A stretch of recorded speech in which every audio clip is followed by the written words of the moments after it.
everyone. We're here from the PBIS Academy presenting the November training for teams in their second year of the Tier 1 PBIS Academy. I'm Christine Downs. And I'm Eric Mackey. And we are two of the trainers for the PBIS Academy. Today, we will be covering PBIS in the classroom and specifically reviewing a document called Supporting and Responding to Behavior. Additionally, teams will be completing the team implementation checklist, otherwise known as the TIC. Here are some additional readings and resources for today's training. The first link brings you to tools, publications, presentations, and videos, all focused on the application of PBIS in the classroom context. The second link connects to a fun teacher-student game based off the Good Behavior game, if you know that, which has great research supporting it and how it can improve classroom behavior. The third resource I've referenced previously and should be downloaded. This document compiles the best practices in classroom management into one easy, user-friendly tool.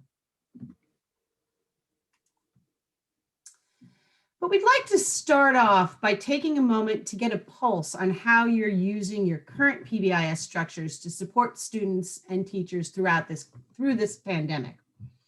If you haven't downloaded and read this guide, Returning to School During and After Crises, or other support guides on pbis.org, we highly recommend doing so.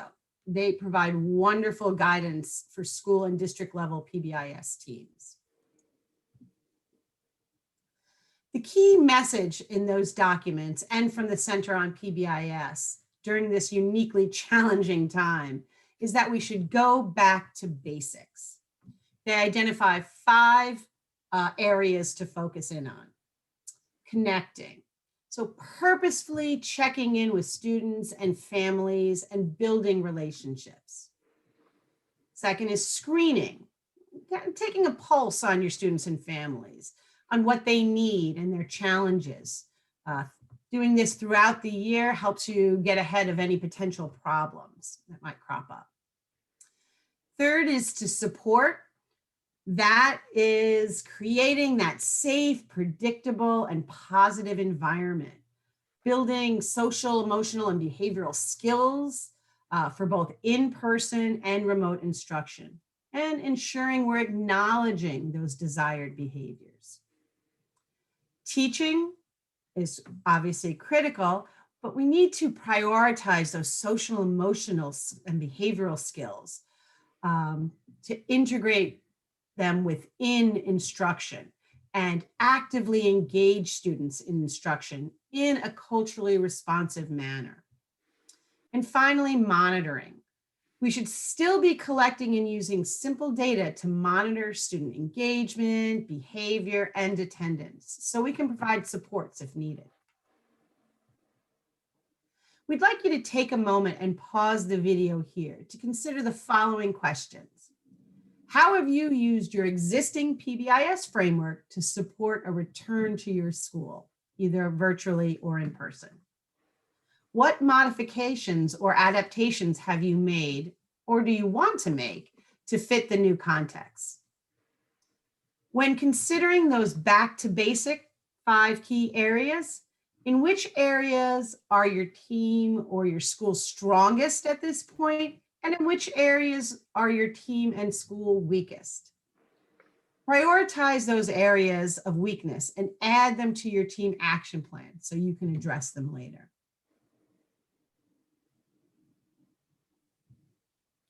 Welcome back. I hope you had a productive conversation.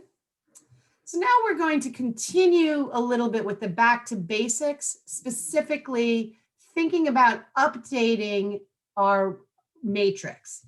We don't want to completely scrap what we already have, but rather we want to update and modify it so that it is in line with our new realities of remote instruction or new safety and health protocols.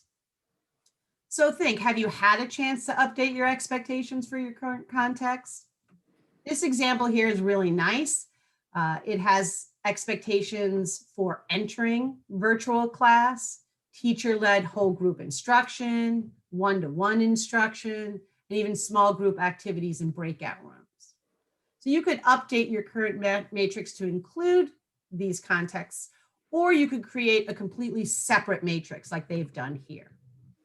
Please remember to keep your values and expectations consistent. You don't want to be changing that. Additionally, you want to think about your acknowledgement system. If you had a paper or a tangible based acknowledgement system, you may need to look to shifting that towards something that can be employed online. The systems don't need to be expensive. Here in this first example is a video of a creative teacher who used some inexpensive materials, a baking sheet or magnetic kind of board to create a simple acknowledgement system. And I'll show you a video on that in a moment.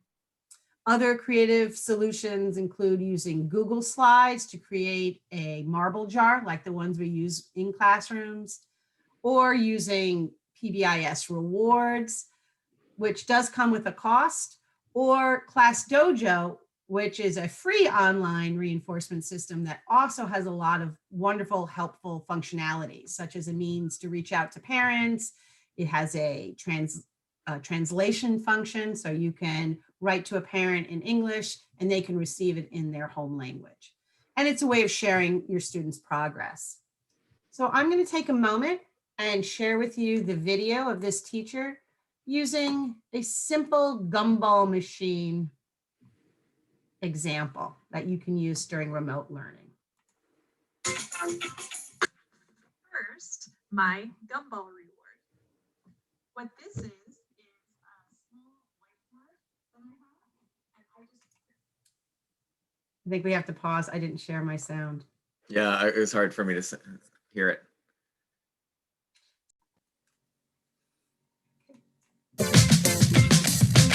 First, my gumball reward. What this is a small whiteboard that I have, and I just printed out a gumball machine.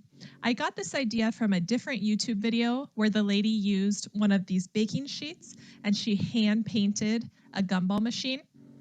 I am not that artistic and I wanted to go a very simple route. So I ended up just printing on an 8.5 by 11 sheet of paper a gumball machine. And then what I have to use are these small foam circles, and I put a magnet on the back. So when the students do a good job, I say, today, when you do a good job, you'll earn a gumball. And then I just slap it on the gumball machine. It's super easy. The magnets stick really well because the whiteboard that I have is magnetic. So you could use any type of magnetic background. And then the white also shows up really well without a lot of glare on the camera. Kind of a variation of this, as I'm adding the gumballs, I might ask the student, what is your favorite color? Green? Awesome. Here's a green gumball. And then I just add them to the gumball machine. So you can see how simple and yet effective this can be. The end, we might talk about.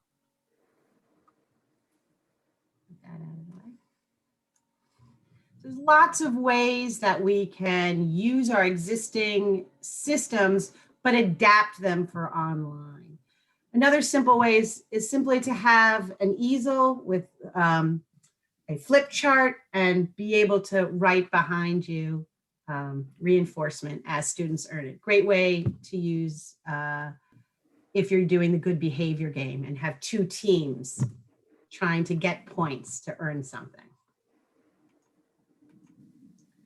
Okay, so think about how you're adapting your acknowledgement system, because now is not the time to give up doing acknowledgements. We need more of it. We need to be proactive with our students. Here's a few more videos. We can do a relatively simple and effective acknowledgement system by just creating some virtual shout outs. I'm going to show you an example of some shout outs to students as well as staff.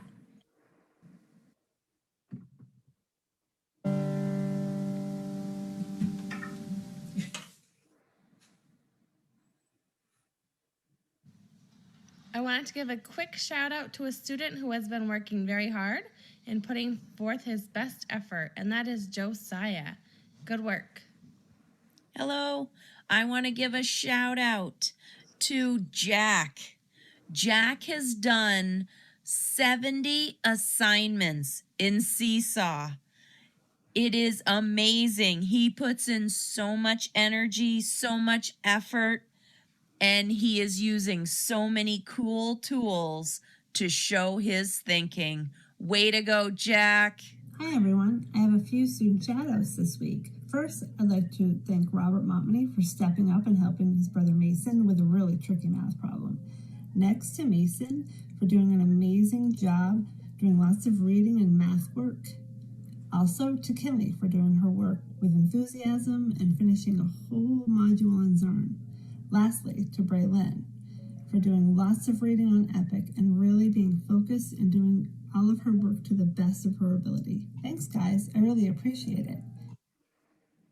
That's some examples of student and just a quick example of how we might do something similar for staff. And you can see they did these in the spring when students were mostly asynchronous, but we can do them in synchronous learning as well. And this one is for a shout out to teachers. Happy birthday, guys. Have an awesome summer. Good morning, BCS students. I hope you guys are doing good and had a great weekend. Now you know what time it is for the Staff Teddy Bear Awards. So this week it goes out to several individuals who have always gone above and beyond. So for the first one, she is a substitute here at BCS, and she is very well liked by all of the students and staff. I need that drum roll. Mrs. Chadburn, congratulations. We're so lucky to have you. And now for the second staff member. I'm going to pause it there. So simple but meaningful, right? And don't forget your substitutes, your paraeducators, all those people who may go overlooked.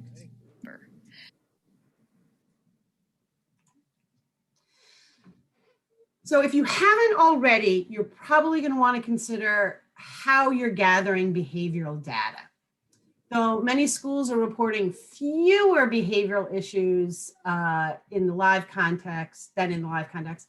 We are seeing new challenges to behaviors in our virtual world, such as inappropriate comments, inappropriate messaging in the chat box, right? Zoom bombing, things like that.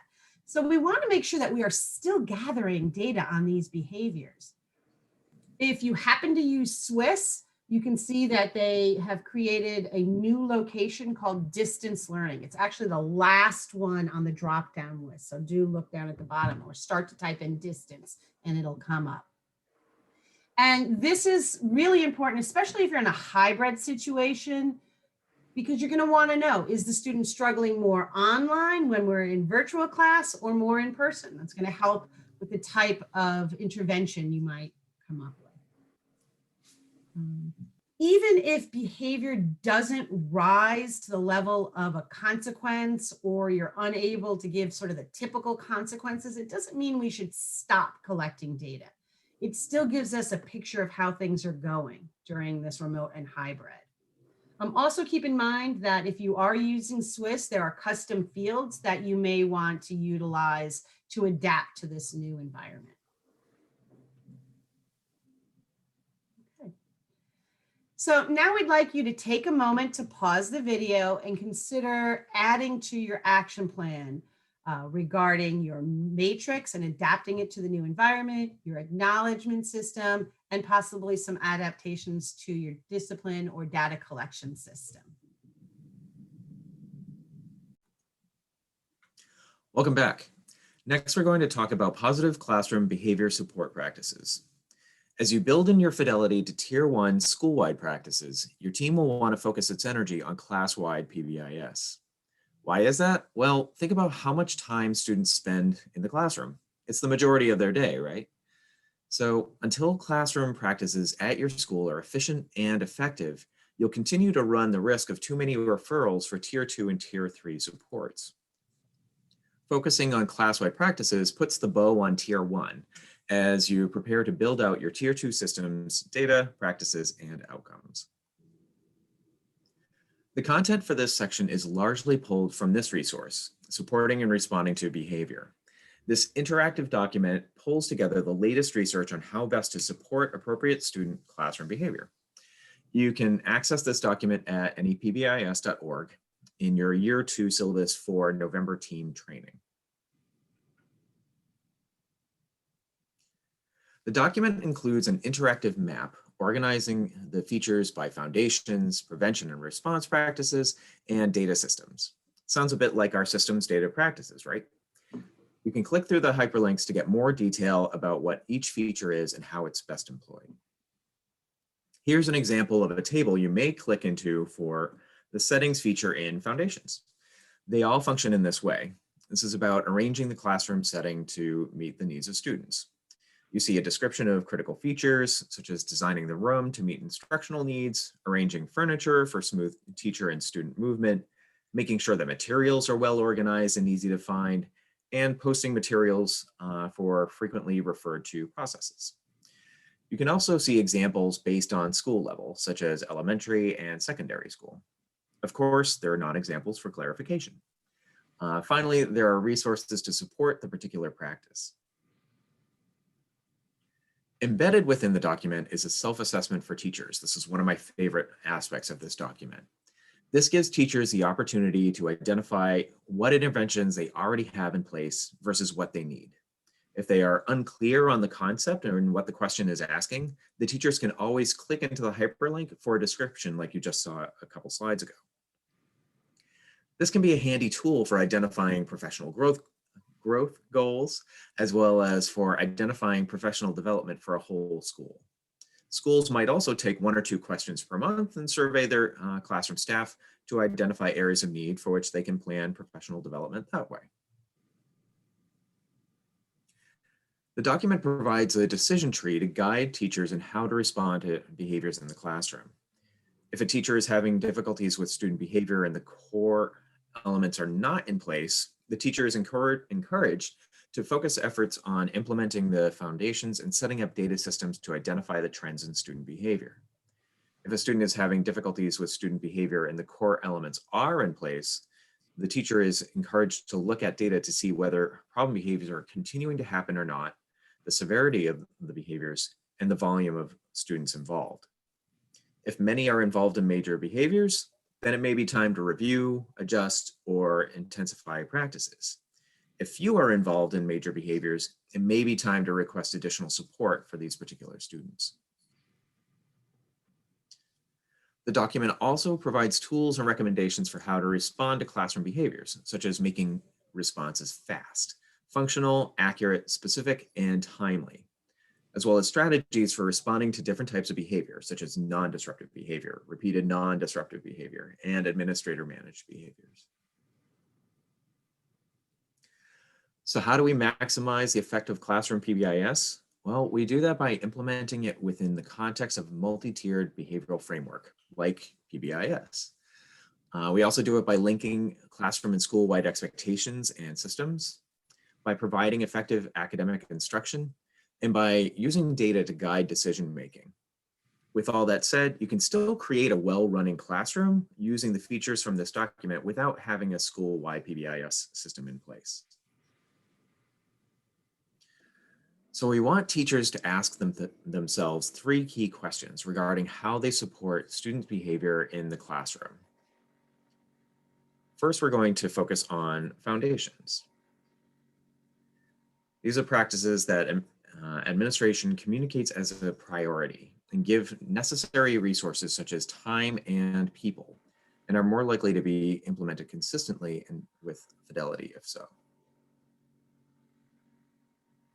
Starting with foundations, is the classroom environment laid out well for learning, such as having space for every kind of activity? We want to be thinking about is there space for group work in elementary schools or U circles for discussions in middle school and high school? We want to make sure that the space is orderly, appealing, and functional. Our next foundational element is that we want teachers to be developing and teaching their classroom routines. For elementary school, this may look like arrival dismissal routines and transition routines. For middle school and high school, it may look more like moving into groups, routines for turning in work, and making up missed work. If a teacher has to mention it multiple times per week, it's probably a routine that needs to be taught. The final foundation is the posting and teaching of 2 to 3 classroom expectations. These expectations should definitely be aligned with the school-wide expectations. For elementary, the teacher will need to explicitly teach the values and teach how those values are shown within his or her classroom. That could look like a teacher explicitly teaching how to be safe, be kind, and be ready for circle time and for group instruction, for instance. For middle school and high school, the teacher might co-create with his or her students what it looks like to exhibit the school values within the classroom and develop those classroom lessons together. What we want to do is to step away from presuming that students know the expectations, they already know them, and only identifying what we don't want students to do. So take a pause here and consider which area is in most need of support at your school. Is it designing of the classroom? Is it routines? Is it the expectations? Or is it all of the above? How might you support your teachers within that area or areas? Make sure to take note of that in your action plan.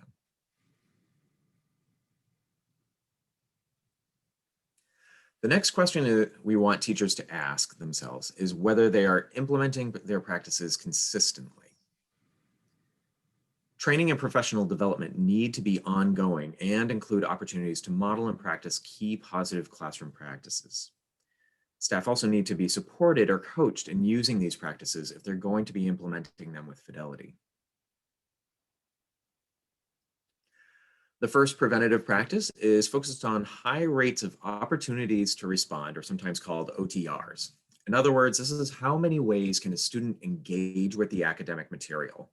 So that might include raising her hand, giving a thumbs up or a radio dial, writing on a dry erase board to give a response, or responding to a poll like in Kahoot. As teachers, we want to make sure that we provide prompts or reminders of the behavioral expectations as well as active supervision to help students to stay on task. That might look like reminding students how to get the materials that they need for a science project before telling them to start the science project. It might also look like the expectations around how to complete a group project, such as assigning roles, having norms for the group interactions, and how to resolve any disagreements.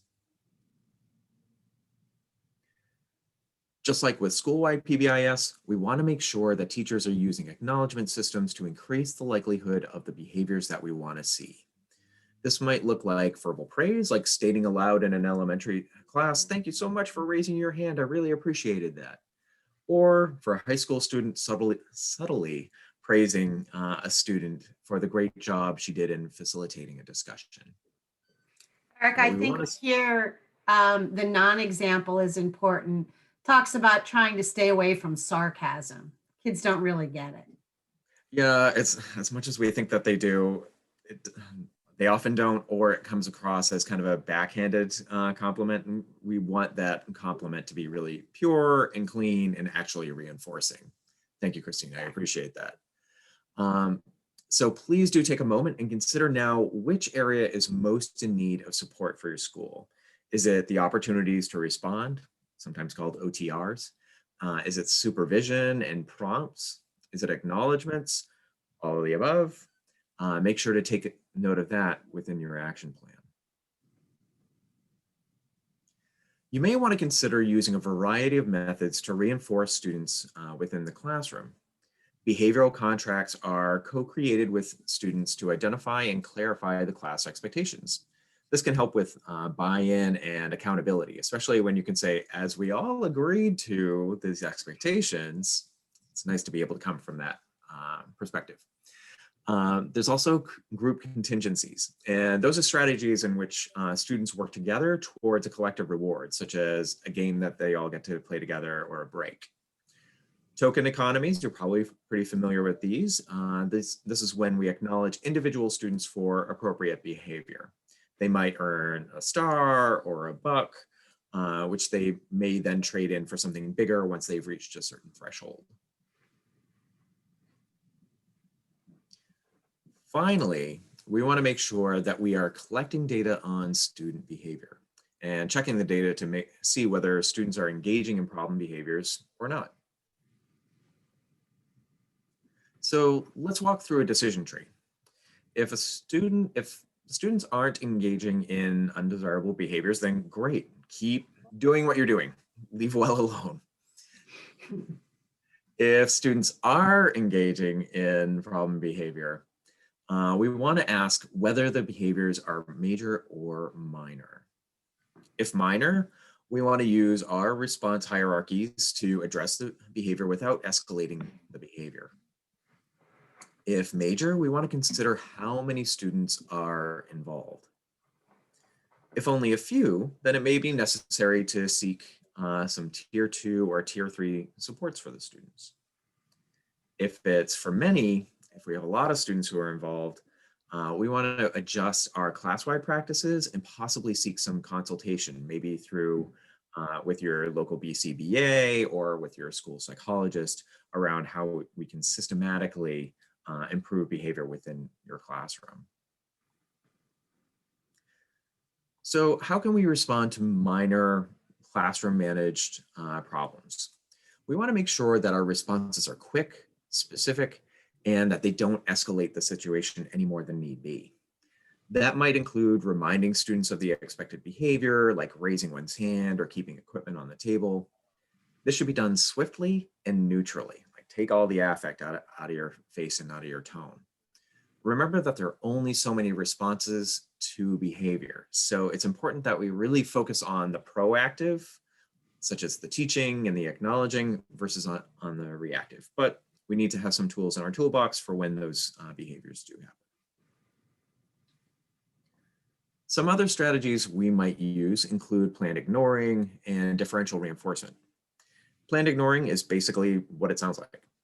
When we believe that a student is engaging in attention-seeking behavior, we specifically do not provide that attention. Instead, we keep moving on with our lesson until the student is compliant. Of course, if a student's attention-seeking behaviors are harmful to another, such as teasing or bullying, we do need to intervene with a more direct strategy. Differential reinforcement, that's defined as reinforcing one kind of behavior while withholding reinforcement for another. For example, if the target behavior for the learner is to point to the color blue when instructed to point to blue, he's only reinforced when pointing to the color blue. We might acknowledge a student when he does an appropriate alternative behavior, such as praising a student for raising his hand when he normally calls out. We might also acknowledge a student when she does any other behavior other than the inappropriate one, such as allowing a student to listen to music for refraining from swearing. Some other options include response cost and timeout from reinforcement. Response cost is when we take something away, likely some form of reinforcer, for inappropriate behavior, like removing tokens, points, or dojos for inappropriate behavior. This is generally not recommended as a strategy as it impairs your relationship with the student and inevitably ends up creating a host of other undesirable behaviors. So we really don't want to be using that if at all possible. Another option is timeout. Timeout from reinforcement. Timeout is a bit more than how it's colloquially known. Timeout from reinforcement is when a teacher removes whatever may be reinforcing a behavior, such as removing a board game when a student throws pieces of that board game at other students, or sending a student whose favorite class is art but seems to be acting out in art, sending that student to take a break, take a walk for a little while, to remove that student from the situation temporarily. It isn't necessarily sending a child to sit in a corner or in a special room. We're thinking specifically about what it is that may be encouraging the behavior to happen and separating the child from that particular element. Many teachers and schools have invested in clip charts where they rank students' behaviors publicly, maybe on a red, yellow, green chart visible to all students. Though the intentions are good, especially with regards to trying to shape students' behavior, but the research has indicated that it's relatively ineffective in changing class-wide behavior, and it creates more problems than it solves. Often teachers notice that it's the same students whose clips sit on red and rarely move, which indicates that the system really isn't working for the teacher or for the students. We suggest ditching the clip and focusing on teaching positive expectations and routines, using acknowledgement systems, and keeping corrections private, and teaching emotional regulation skills all the while.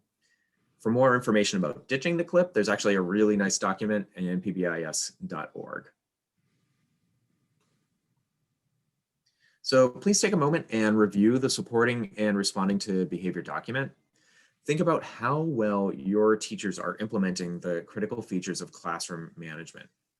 Identify your biggest challenges, or how you might identify your school's biggest challenges, and consider what features you may want to target through professional development, coaching, and teacher acknowledgement.